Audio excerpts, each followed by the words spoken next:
Hey guys, welcome back. Today we're going to discuss whether it's masculine to wear a dress. Harry Styles is on the cover of Vogue this week wearing a dress, and it seems to be the controversy du jour because conservative commentators, notably Candace Owens, Ben Shapiro, are saying, hey, you can't do this to men. We need men to be manly. We need men to be masculine. You can't just put men in a dress. We need masculinity. We need this energy to build, to protect civilization, which I think is totally true. However, I'm not sure wearing a dress is necessarily an affront to masculinity. And I think this opens up the discussion of what masculinity really is and what it means. Let's get into it. Whenever I see a man in a dress or men doing something that's on the surface looks extremely feminine, I always think of the band, of course, Motley Crue, which I started listening to late high school, early college, when I was kind of forming my idea of masculinity and what it means. And it was fascinating to me that these guys were, on the surface, very feminine, especially in the early days. They looked like women. That's what they were doing. They were going out, they were doing the New York Dolls glam thing. Kind of fell out of it later. But these guys who look like women, I mean, they're some of the most masculine guys you'll ever see. Some of the things they were doing, I mean, they're just super tough, getting in fights, people dying around them. I mean, their life was a war zone. But they looked like women. They were doing their hair, they were wearing makeup. They didn't go so far as wearing a dress, but they were going in that direction. And it kind of makes you think their masculinity perhaps was magnified by the fact that they would have these more feminine accoutrements. Same thing with Poison. These really masculine guys, but they're wearing makeup and doing their hair up, all this hairspray. Really made me question what masculinity really is, how they could do something that's feminine and actually magnify, actually make their masculinity seem that much more powerful. Also makes me think of vulnerability and masculinity, and how, of course, there's definitely a way to be vulnerable that makes you look weak. Right? Not in any kind of good way. If you're dumping your emotions on somebody, if you're sharing a sob story for the sake of getting attention, for everybody to feel sorry for you, oh, look what a victim I am, that is not a healthy kind of vulnerable. But there is a healthy kind of vulnerable where you can be sensitive in a moment. And when you're actually sensitive in that moment, when you're vulnerable in that moment, it magnifies whatever masculinity you do have. I think of talking to girls. I mean, this is why I don't know if this habit has fallen out of the wayside in young men, but I'm always going to be a proponent of talking to girls. Sexual initiation, right? How well can we express our sexuality in a social setting in a mature way? How comfortable can we be with that extremely uncomfortable part of ourselves? And I think that's why it's very helpful. But I also think it's helpful to talk to women, to cold call, as we used to say, because it is extremely attractive. It can be extremely attractive. Why?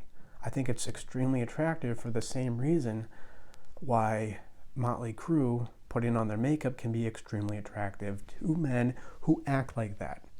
Now, if you're going to a 90s male men's mythopoetic movement group and you're dressed like that, then it's probably not going to be that helpful. But in the context of being a masculine guy, it actually magnifies. It magnifies the masculinity. That little drop of vulnerability, it catalyzes. It catalyzes your masculinity. Because what does it say? It says, man, you have, in a sense, you have the psychological wherewithal, the psychological resources to do this, to expose yourself like this, to wear makeup, to have hair like this, and it doesn't affect you at all. Wow, there must be, a deep, rich well of masculinity there. Same thing with talking to a woman. And if you can come up and be vulnerable in that moment, that says everything right about you. You must have a strong boundary. You must be comfortable with yourself to be able to do that. And if I reject you, if the woman rejects you, it's going to be okay. A woman can just kind of feel whether it's going to be okay if they do reject you. So it just magnifies any masculinity you do have.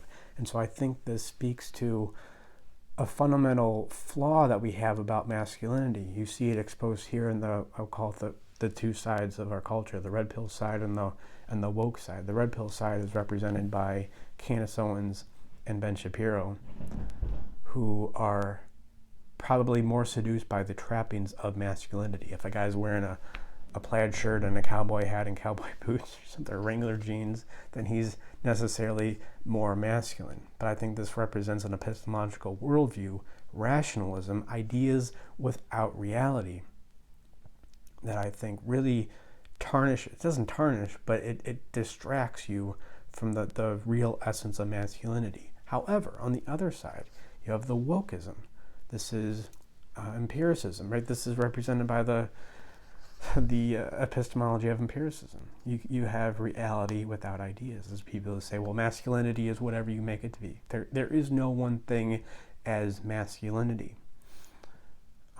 Well, this is wrong as well, because while maybe gender norms may be changing the rules of attraction, it definitely do not change. There are things that are just naturally going to be more attractive in a man. There are things that are just naturally going to be more attractive in a woman, and no amount of gender studies classes is ever going to change that.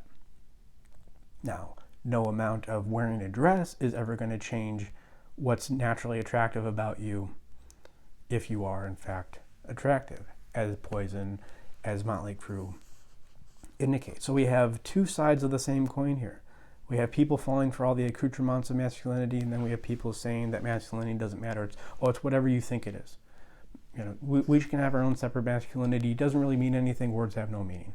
And I think these both totally miss the point. Masculinity does have a meaning, but it is much more fundamental. It is much more representative of something than just wearing a certain outfit or not, or having a certain look, having a certain amount of stubble. It's much more fundamental than that. I think it comes down ultimately to individualism and testosterone. Individualism is the extent to which your decisions make up your identity. And that's what we can help you with here at Animus Empire. Can't help you so much with the testosterone. That's, work on your diet, go to a TRT clinic for that. But for the individualism aspect, we can help you, because I think it comes down to specifically how your emotions work, how you relate with your emotions, how aware you can be of your emotions, and then how you can use your awareness to make decisions to create your identity. The identity that you want. I think that is going to, in 1,000 years, I don't care how culture changes, how many gender studies classes somebody takes, in 1,000 years, that is going to be still extremely attractive and, added benefit, of course, healthy for you. So that's what we work on here. You do free consultations, animusempire.com/schedule. And I'll leave it there. Thank you guys for watching. Please like and subscribe. And always remember, you can be extremely masculine even if you look like a lady.